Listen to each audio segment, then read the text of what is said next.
babalik na ba ang ABS-CBN sa TV? So merong congressman ang naghahay ng bill para bigyan ng 25-year franchise itong ABS-CBN, at ang naghahay nito ay si Congressman Joey Salcedo ng Albay. So matandaan ninyo, noong 2021, hindi, noong 2020, yung mga kalagitnaan ng 2020, ay bumoto itong mga congressman na huwag bigyan ng prangkisa ang ABS-CBN.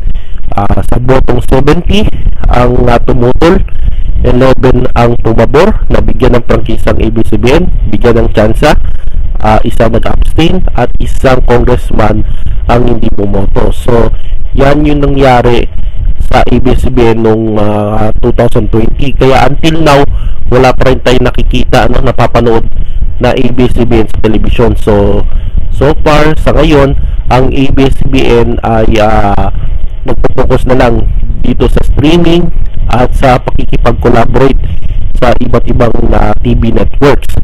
At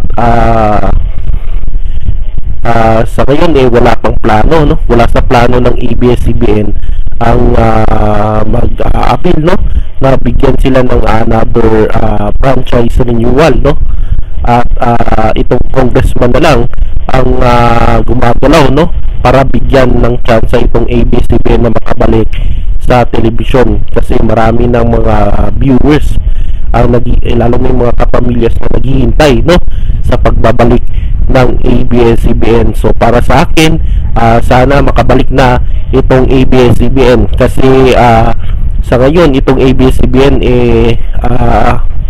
grabe yung nawala nila, nawala ng kita dahil sa shutdown.